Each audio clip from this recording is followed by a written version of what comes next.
सभी को good morning और जो हमारे वीडियो देख रहे हैं उनको भी गुड मॉर्निंग। आज का जो टॉपिक हमारा है बुद्धिज्म के ऊपर है। जो बच्चे भी अभी डीएलएड के एग्ज़ाम, सीटेट के एग्ज़ाम, इसके अलावा आपके जो सीयूटी एग्ज़ाम चल रहे हैं और तमाम जितने भी आपके स्टेट पीसीएस हो गया, एसआई हो गया, दिल्ली पुलिस में एग्ज़ाम आने वाले हैं, जीडी हो गए, उनके टॉपिकों में से आपका एक हिस्ट्री से क्वेश्चन तो 2-3 बढ़ ही जाते हैं, जिनमें आपका बुद्धिज्म भी एक बहुत ज़्यादा ही महत्वपूर्ण टॉपिक रखता है। क्योंकि आपको पता होगा कि 6th सेंचुरी के दौरान हम देखते हैं कि 2 रिलीजन का उदय हुआ था। हर एक टाइम में हम देखते हैं कि जैसे जैसे कालखंड बढ़ता है उस टाइम पे हमेशा देखते हैं कि नए नए धर्मों का उदय होता है। जैसे कि 6th सेंचुरी से पहले, 6th सेंचुरी BC के पहले की बात करते हैं तो बुद्धिज्म और जैनिज्म था। उससे अगर पहले की बात करते हैं तो आपका शैववाद, वैष्णववाद था, ठीक, जिसमें हम लिंगायत को पढ़ते हैं। इसके बाद हम जब चलते हैं तो आपके फिर से आपके अलग अलग धर्मों के बारे में पढ़ने को हमें मिलता है।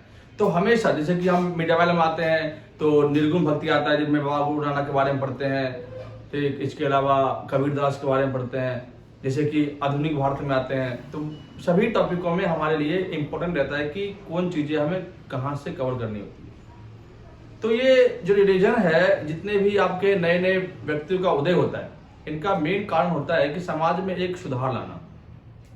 जब जब समाज के अंदर बुराइयां आती है तो समाज में सुधार के लिए एक नए धर्म कह लो या नए एक व्यक्ति कह लो या प्रवक्ता कह लो, उनका जन्म होता है और वो समाज में अपने आधार पर सुधार करने का प्रयास करता है। आज के तरह आसाराम बापू जैसे व्यक्ति नहीं जो ढोंग करते हैं, ऐसे व्यक्ति नहीं, ये महापुरुष नहीं है ना, ये संत इंसान है। संत तो वो होते हैं जो सदा ही विचार रखते हैं, अच्छे विचार रखते हैं, जो जिनका किसी भी चीज़ों पे अधिकार नहीं होता। आज के टाइम में तो भतीजे ऐसे बाबा निकल रहे हैं जिस पे लोग अंधविश्वास करते हैं, लेकिन उस टाइम के जो लोग थे और इस टाइम के जो बाबा हैं उनमें जमीन आसमान का फर्क है। उनका किसी भी चीज़ से संबंध नहीं था, क्योंकि वे वो संत हुए जो राज्य परिवार को छोड़ करके एक फकीर की जिंदगी बिताने वाले लोग थे। लेकिन आजकल के ऐसे बाबा होते हैं जो फकीर होकर के राज जीवन का भोग जीते हैं। तो इनमें उनमें फर्क है। तो हम उन्हीं के बारे में बताएंगे आपके, जिनमें 2 धर्म आए थे। एक तो आपका बुद्धिज्म आया था और एक आपका आया था जैनिज्म। जैनिज्म मैंने आपको पढ़ा दिया है, जो बच्चों नहीं देखे वीडियो वो जाकर चेक करें, हिस्ट्री डिस्क्रिप्शन में उनको ये वीडियो मिल जाएगी। जैनिज्म के बारे में थोड़ा बताता हूँ कि जैन धर्म की स्थापना ऋषभनाथ ने की थी, जबकि बुद्ध धर्म की स्थापना महात्मा बुद्ध ने की। पहले आपका जैन धर्म आया, फिर आपका बौद्ध धर्म आया। जैन धर्म में सबसे जो प्रसिद्ध तीर्थंकर जिसे हम गुरु कहते हैं वो हुए आपके महावीर स्वामी। अब देखो, महावीर स्वामी भी कहा जाता है इतिहासों के अनुसार कि वो एक विष्णु के अवतार थे, जिनका जन्म एक राजघराने में हुआ था। लेकिन उन्होंने राजघराने के जीवन को छोड़ करके एक आम फकीर के जीवन को बिताना शुरू किया। तो उन्हें तो पता है कि जीवन जो है एक अथाह सत्य है और उसमें देखते हैं कि जीवन जन्म और मरण से संबंधित है, जिनका मेन अर्थ होता है कि ज्ञान, जिनका अर्थ होता है कि अपने इंद्रियों को पे विजय पाना। एक तरह से जो इंसान आज के टाइम में भी अपने इंद्रियों पर विजय पाता है वही जीवन में आगे जाता है। तो जीवन में हर एक इंसान को कष्ट आता है। कष्ट को देख करके अगर हम रास्ता बदल दे तो उस जीवन का क्या जीवन जिसमें हमें कष्ट नहीं देखा। दुनिया में सबके पास आज के टाइम में जिसके पास चिंता नहीं है वो चिता के समान है। तो चिंता हर एक के पास है, टेंशन हर एक के पास है, तो सब इनको अलग अलग तरीकों से देखते हैं। महावीर स्वामी हो या महात्मा बुद्ध हो, उन्होंने किस प्रकार से अपने जीवन में संघर्ष करके अपने आप को आगे बढ़ाने का प्रयत्न किया है, उनके बारे में पढ़ते हैं। तो बुद्ध या बौद्ध धर्म कहते हैं इसको हम, बौद्ध धर्म,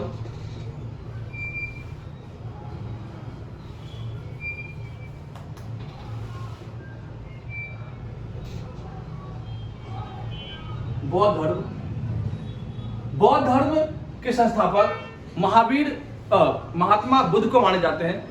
महात्मा बुद्ध भी एक प्रकार से राज्य घराने से संबंधित थे, जिनमें महात्मा बुद्ध का जन्म नेपाल के लुम्बिनी में नेपाल के लुम्बिनी में नेपाल की तराई है, आप देखोगे तो बिहार का मैप अगर आप देखोगे इस प्रकार से, तो बिहार के मैप में ये आपका जो बॉर्डर है, ये आपका नेपाल का बॉर्डर है, यहीं पे आपका लुम्बिनी है। ये तो आपका बिहार का मैप हो गया। थोड़ा मैं आपको इंडिया के मैप में दिखाता हूं कि लुम्बिनी कहां पे है।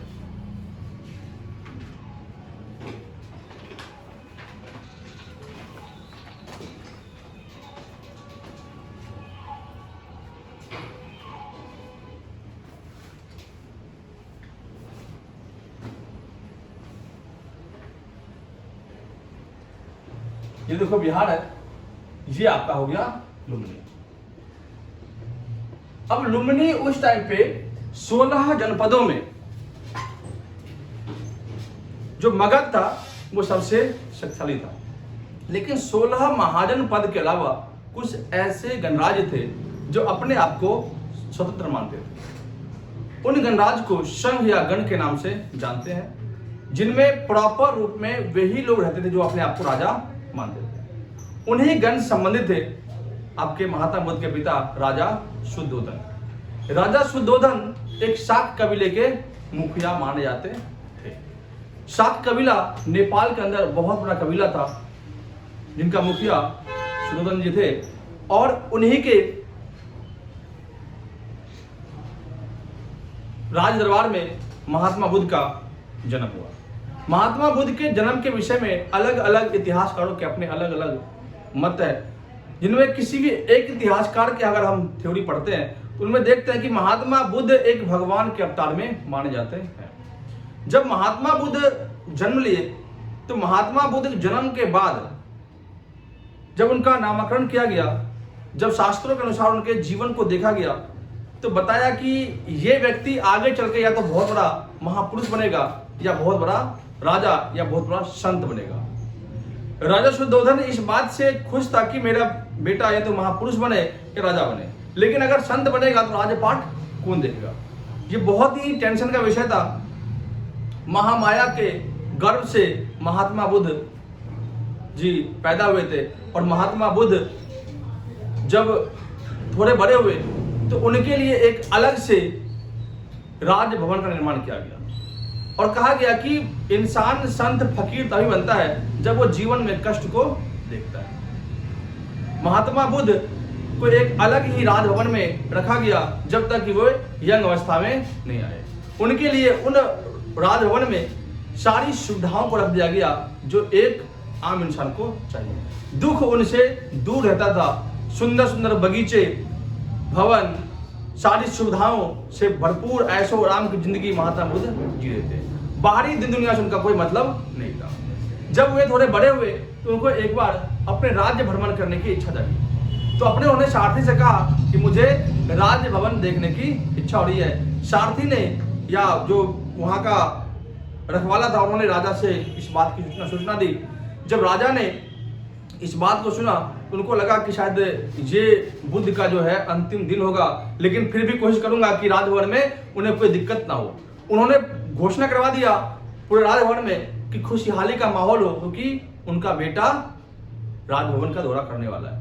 राज्य में उत्सुक इस बात की थी कि पहली बार राजा शुद्धोधन के बेटे को लोग देखेंगे 20-25 वर्ष के बाद, तो इससे पहले किन्होंने देखा नहीं था उनके बेटे को। ये बहुत बड़ा विषय था कि सब लोग देखने आएंगे किनको, आपके महात्मा बुद्ध को। आज मोदी जी आ जाए रोड पे तो लोग क्या सब भीड़ पड़ गए यहाँ पे। क्यों?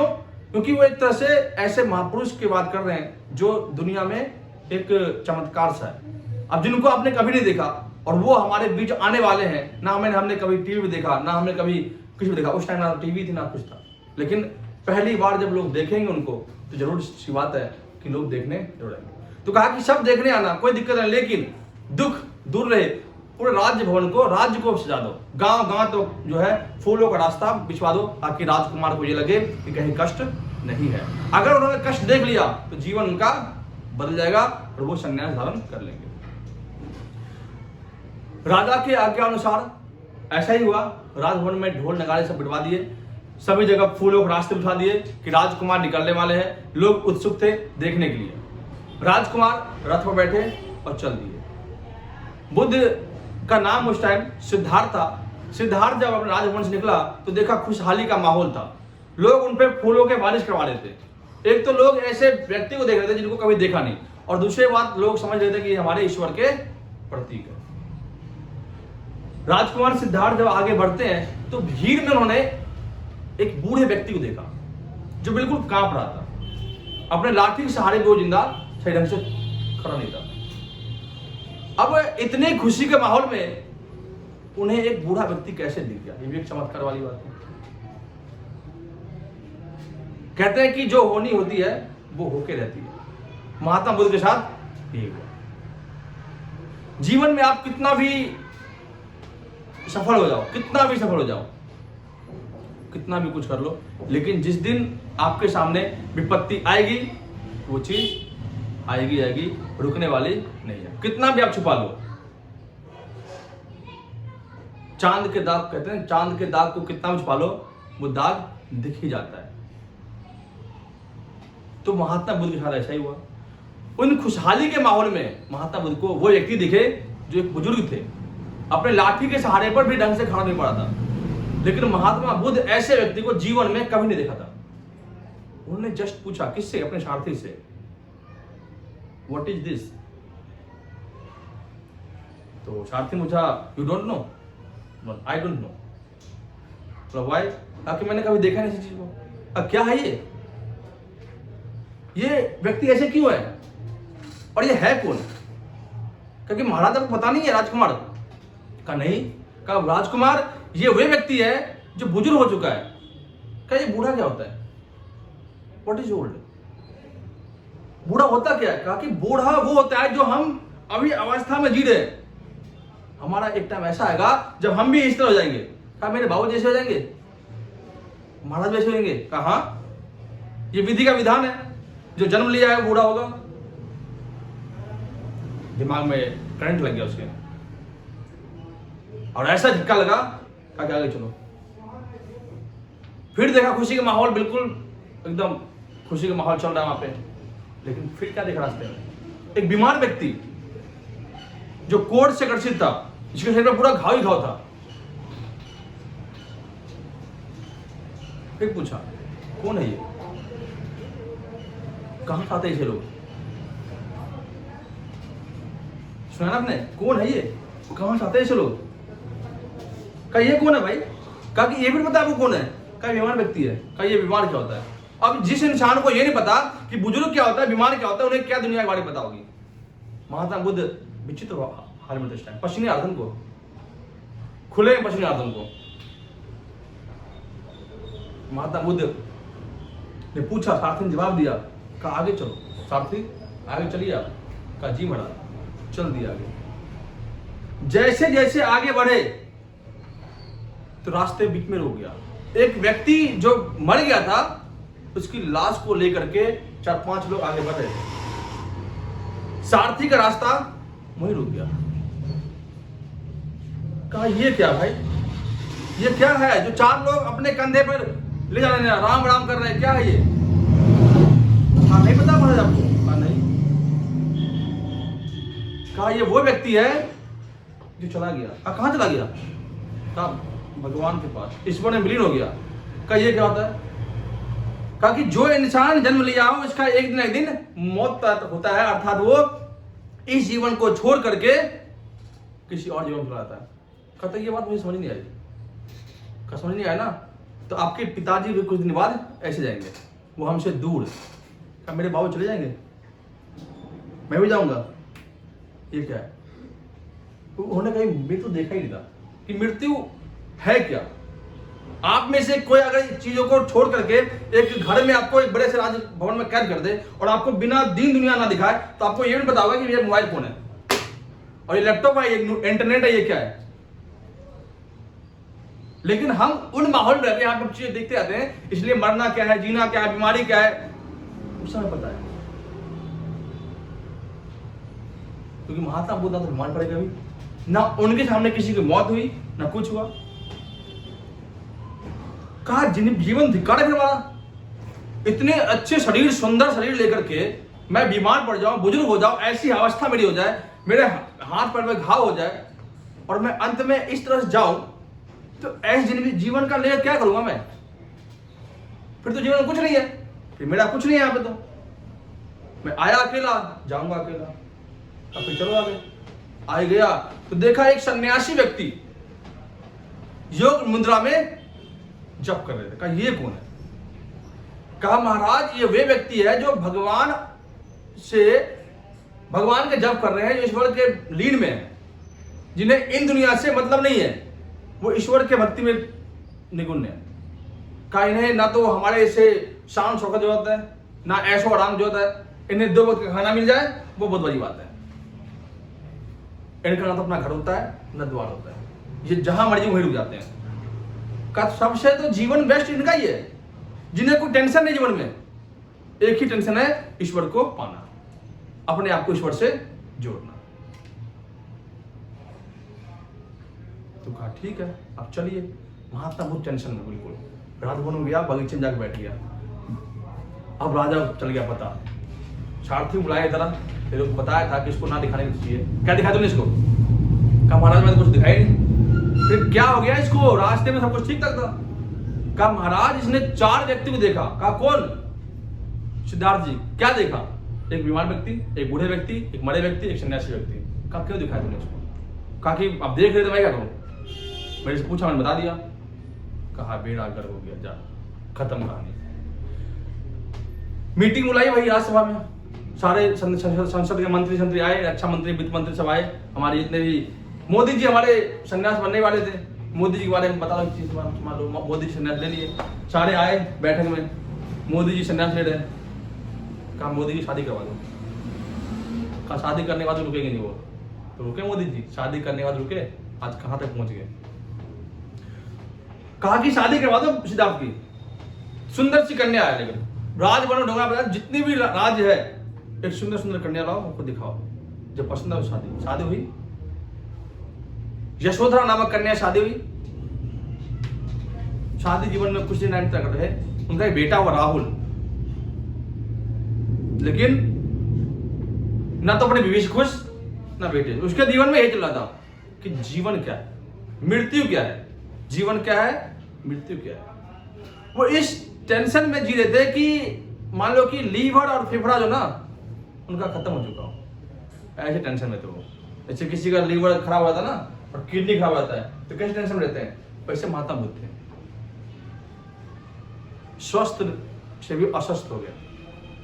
अब महात्मा बुद्ध जी जाने के प्लान में थे कि किस दिन जाओ यहां से। जैसे ही आगे निकले, शरद पूर्णिमा गाते आती है, शरद पूर्णिमा, उसी दिन वो अपने सब कुछ त्याग करके रात के टाइम में, चांदनी रात में वो निकल जाते अपने सारथी के साथ। सारथी को भी आगे तक नहीं आते, कहते कि अगर मैं इस भेष में जाऊंगा, राजकुमार के भेष में, तो सब मुझे पहचान लेंगे, फिर मैं संत बनने का लायक नहीं। उसने सारे वस्त्र गहने सब खोल दिए, सारथी को दे दिया, कहा राज भवन में पहुंचा देना, मेरे बाबूजी को दे देना। एक फकीर के जीवन में आ गए, एक कपड़े में। चलते चलते चलते चलते चलते कहां पहुंचे? बिहार के गया में। बिहार के गया में पहुंचे, कहां पे? आपके यहां पे गया में उनके संत उनके साथ और मिले, लेकिन जिस प्रकार से तपस्या वो कर रहे थे, उस तपस्या में कोई और उनको साथ नहीं दे रहा था। उन्होंने कहा कि मैं अकेले तपस्या करूंगा। तो गया में जाकर के निरंजना नदी किनारे, जिसे आज फल्गु कहते हैं, उस रिवर के साइड में बैठ करके पीपल के वृक्ष के नीचे उन्होंने तपस्या करना शुरू कर दिया। 5 वर्ष की तपस्या में बिना खाए पिए उन्होंने ज्ञान को अर्जन किया। और 5 वर्ष के बाद जब उन्हें ज्ञान मिला जीवन क्या है, मृत्यु क्या है, तब वो क्या कहलाए? सिद्धार्थ बुद्ध कहलाए। बुद्ध का अर्थ ही होता है ज्ञान। अब बुद्ध फेमस हो गए। बुद्ध जब आगे बढ़े तो उनका पहला शिष्य बना आनंद। आनंद उनके शिष्य बने। उनकी मौसी गौतमी पहली महिला शिष्य बनी। इसके बाद उनके पिता शुद्धोधन उनके शिष्य बने। लेकिन उन्होंने अपना व्रत खोला, खीर खाया। किसके हाथ से? बताओ, महात्मा बुद्ध एक ऐसी महिला के हाथ से खीर खाया और अपना व्रत खोला। एक ऐसी महिला जिसे समाज में वैश्या मानते थे लोग।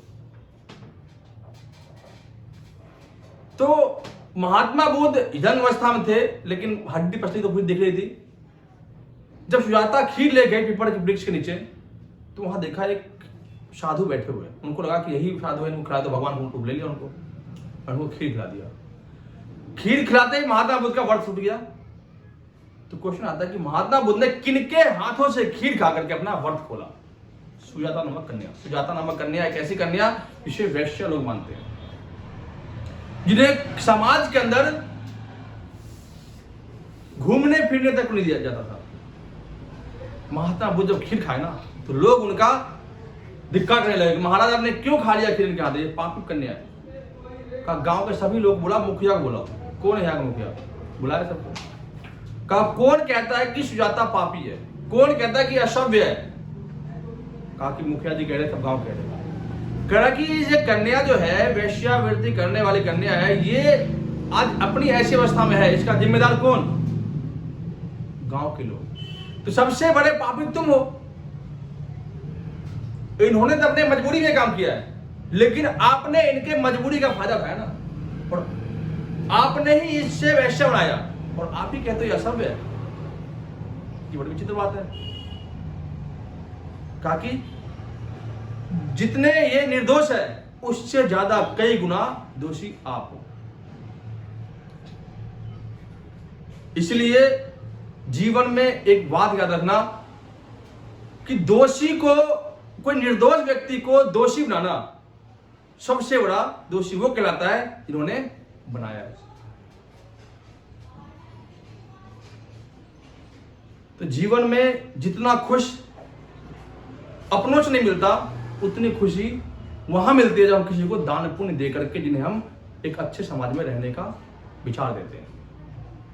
तो जीवन में प्रेम, धूर्त, ये तो भरा पड़ा है। ये छोटी जिंदगी है, 60 से 70 साल की जिंदगी है, और लोग इस 60 से 70 साल में सोचता है कि मैं ही इस जीवन का सबसे बड़ा राजा हूं और मेरे अलावा कोई नहीं है।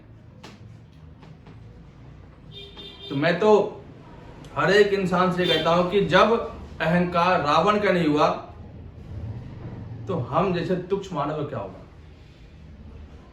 समाज में इतनी बुराइयां जो लाने वाले लोग हैं, उनका मेन कौन है? करता रहता हम हैं। आज हम गरीब को दबे कुचले हुए प्राणी समझते हैं। गरीब वो है, वो उनकी लिखी हुई कहानी है। हम अमीर है, ये हमारी लिखी हुई कहानी है। लेकिन हम अमीर और गरीब में भेदभाव करके गरीबों को हम दबे कुचले समझते हैं। सबसे बड़े पाप हम करते हैं। चंद पैसे के लिए इंसान ईमान गंवा देता है। तो महात्मा बुद्ध जैसे इंसान, जिन्होंने एक वैश्य कन्या को क्या दिया? जीवन दिया, और समाज में रहने लायक भी बनाया, समाज के सभी लोगों की मानसिकता को सुधार दिया। महात्मा बुद्ध आगे बढ़े। उसी कुछ दिनों के बाद एक महिला आई, उसका बेटा मर गया। कहा कि महात्मा जी, बुद्ध जी, महाराज, मेरे इस बालक को जिंदा कर दो। बहुत रो रही थी। महात्मा बुद्ध कहा ठीक है, मैं जिंदा कर दूंगा, लेकिन एक शर्त है, तुम उस घर से मुझे एक मुट्ठी चावल के दाने ला दो जिस घर में एक भी मृत्यु हुई ना हो। वो कन्या दर दर भटकते रही। एक भी ऐसा घर नहीं मिला जहां पे मौत हुआ ना हो। सब घर चले जाइए। अंत में समझ गई कि जीवन तो और मरण तो ये भगवान का दिया हुआ वरदान है। जो आया है वो जाएगा, जो जाएगा वो दोबारा आएगा। चली गई महिला अपने बेटे को लेकर के। कुछ टाइम के बाद कहते हैं कि जब हम सन्यासी ग्रहण करते हैं तो सबसे पहला भिक्षा हमें घर से लेना चाहिए होता है, तब जाके हमारा वो सन्यासी सफल होता है। महात्मा बुद्ध अपने घर गए। महात्मा बुद्ध जब घर गए ना, तो दो चीजें देखी। एक तो पिता के आंख में आंसू, एक वैसे आंसू जो पिता सोच रहे थे कि मेरा बेटा एक राजा बनेगा, लेकिन एक आंसू इस प्रकार की थी, उन्हें गर्व था कि मेरा बेटा उस मुकाम पे है जहां पहुंचने के लोग सोचता है। बड़े बड़े राजा उनके घुटने टेकते उनके पास आकर के, मैं उनका पिता हूं। तो कहते हैं जब तक आपकी पहचान आपके पिता से हो तब तक आपने कुछ नहीं किया। आपके पिता की पहचान आपसे हो तब समझो कि आपने जीवन में कुछ किया है। महात्मा बुद्ध के पिता ने कहा कि मैं बहुत ही गर्वान्वित हूं कि मेरे ऐसा तुम्हारे ऐसा पुत्र मुझे मिला। कहा कि बुद्ध ने यशोधरा कहा है, कहा वो उधर बैठी है। जब यशोधरा को देखा ना किसी ने, महात्मा बुद्ध ने, तो जिस दिन से महात्मा बुद्ध घर का त्याग किए और जिस अवस्था में गए, उनकी बीवी वैसे होगी, बिल्कुल बाल कटवा के, मुंह कटवा करके, और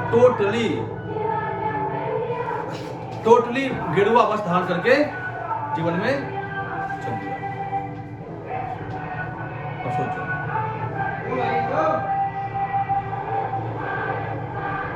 अब समझ सकते हो कि महात्मा बुद्ध को सफलता कहां से मिलती है। कहते हैं कि वो जीवन में सफल हुए, वो उनका खुद का लक्ष्य नहीं था, जब तक उनके साथ उनकी बीवी नहीं दी।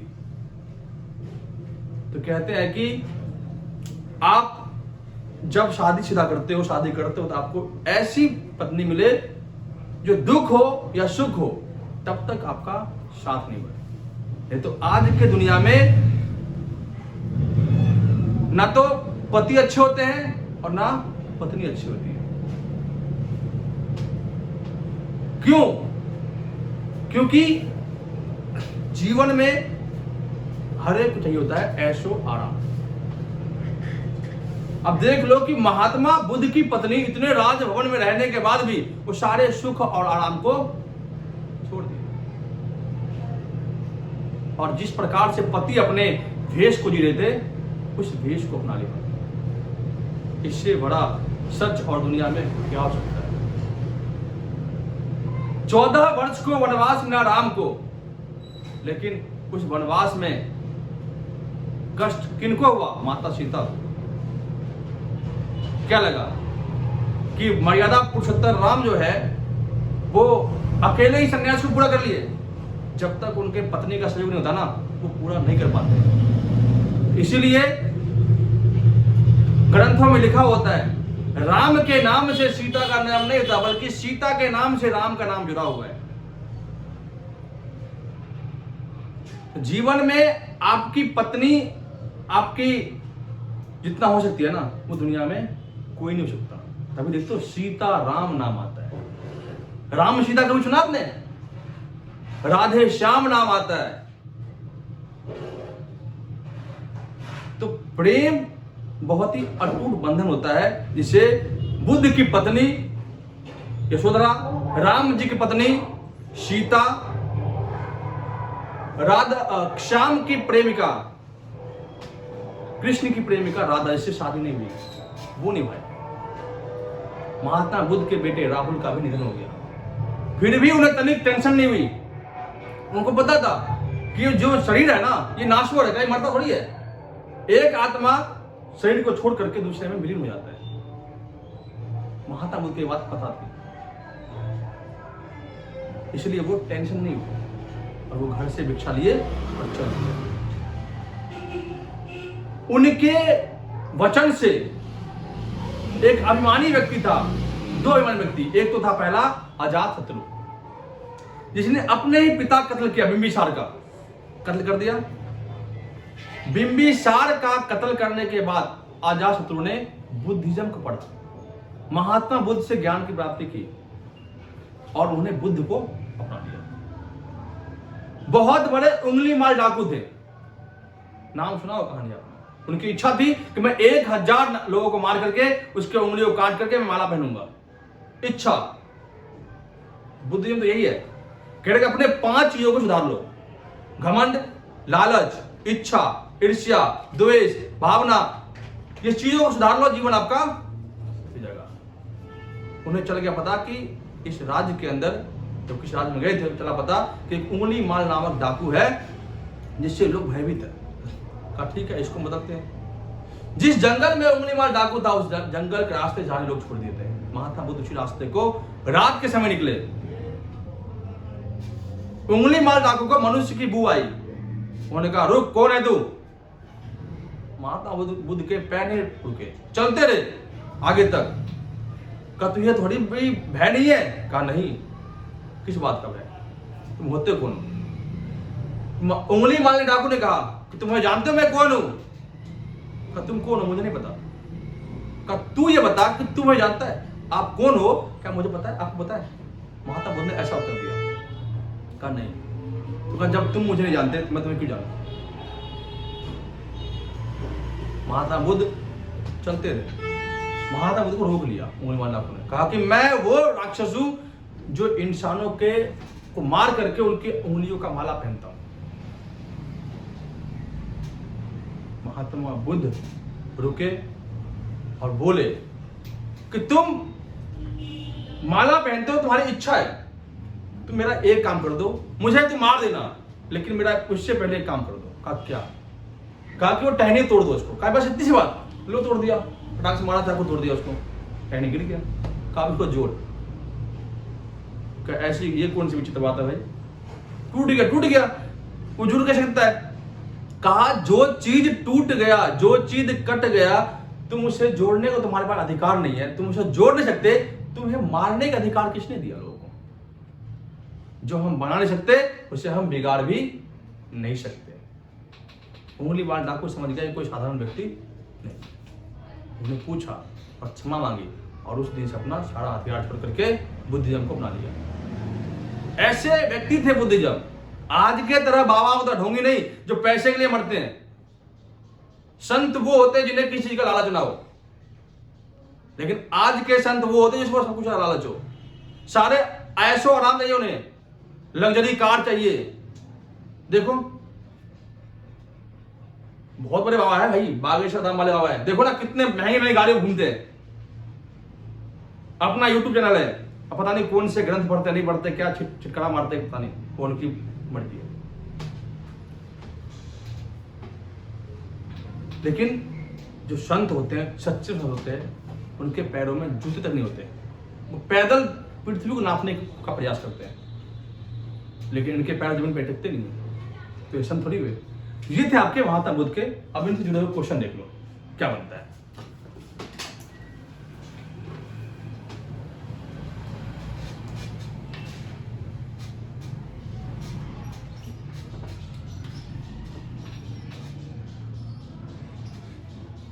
महात्मा बुद्ध जन्म इनका हुआ था 563 में और मृत्यु हुई थी 483 BC में। महात्मा बुद्ध का बचपन का नाम था इनका का नाम सिद्धार्थ। पिता का नाम शुद्धोधन। माता महामाया। पत्नी यशोधरा।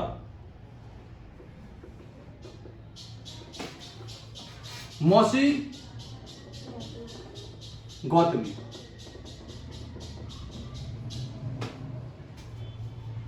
बेटा राहुल।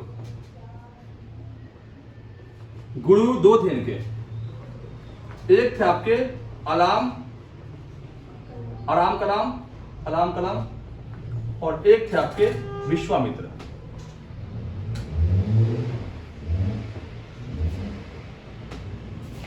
जन्म स्थान लुम्बिनी।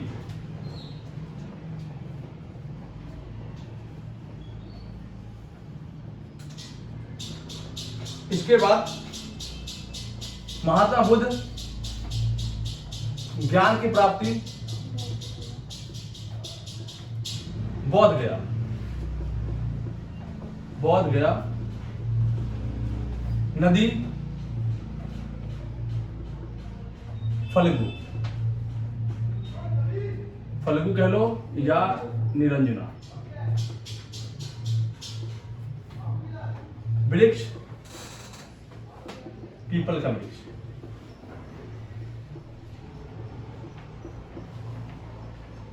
प्रतीक चिन्ह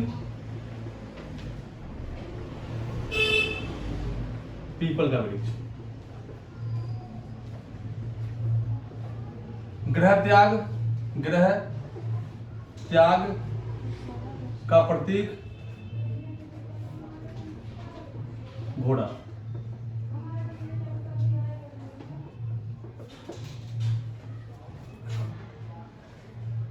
इसके बाद ग्रह त्याग कब किए? 29 वर्ष अवस्था में।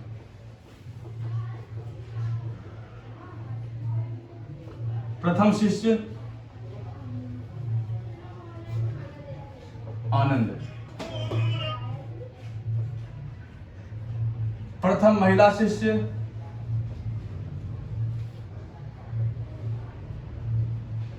गौतमी।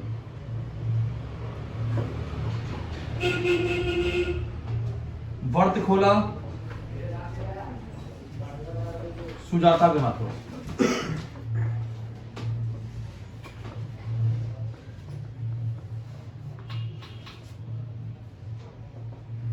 पहला उपदेश सारनाथ में। मृत्यु कुशीनगर में।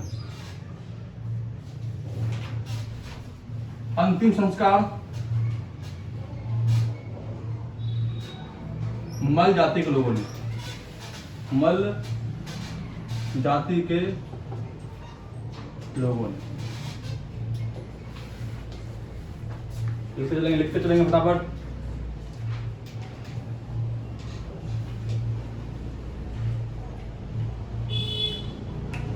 बौद्ध संगति हुई थी, बौद्ध सम्मेलन।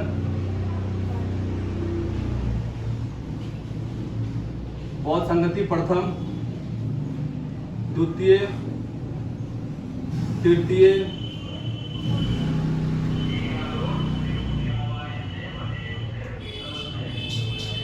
चतुर्थ। 4 बौद्ध संगति हुए थे। प्रथम बौद्ध संगति राजगृह में, दूसरा वैशाली में,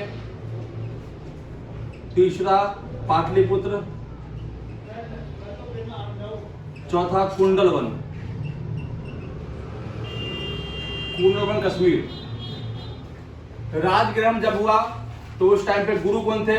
महाकश्यप। वैशाली में जब हुआ तो शावक मीर।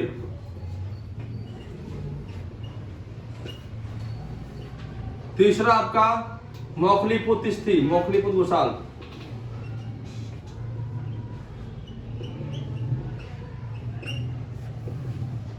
कुंडलवन में वसुमित्र।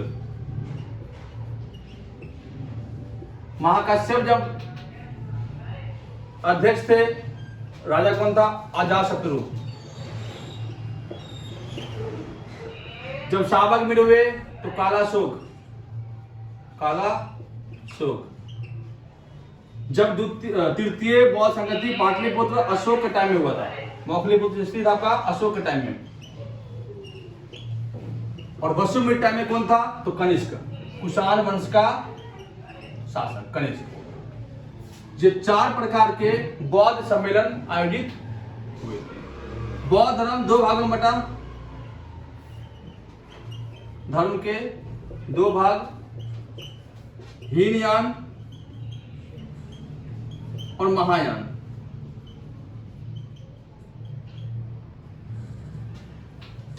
बौद्ध धर्म को फैलाने में अशोक की बेटी और बेटी संघमित्रा और बेटा महेंद्र का बहुत बड़ा योगदान रहा। आज बुद्धिज्म जो है जापान, श्रीलंका, चाइना, इन सभी देशों में प्रॉपर रूप से फैला हुआ है। महात्मा बुद्ध का 3 नाम था। एक नाम था सिद्धार्थ, बचपन का नाम सिद्धार्थ था। जबकि जब ज्ञान की प्राप्ति हुई तो उन्हें कहते हैं बुद्ध, बुद्ध कहलाए हुए। और इसके बाद महात्मा बुद्ध, उससे पहले गौतम कहलाए, क्योंकि एक तो गौतम कुल से संबंधित थे और दूसरा उनकी मौसी गौतमी थी। जब माता महामाया के 7 दिन के बाद, उनके पैदा होने के 7 दिन के बाद महामाया की मृत्यु होती है, तो उनका लालन पालन उनकी मौसी गौतमी, प्रजापति गौतमी करती है। इसे हम सौतेली माता भी कहते हैं और गौतमी के नाम पे इनका नाम पड़ा गौतम। तो इस प्रकार से बुद्धिज्म के सारे क्वेश्चन आपको लिखवा दिया है। आप एक एक क्वेश्चन को आप देखें, ध्यान से पढ़े, ये एग्जाम में आपके लिए बहुत ही महत्वपूर्ण है। वीडियो अगर पसंद आए तो लाइक और शेयर जरूर करें। धन्यवाद।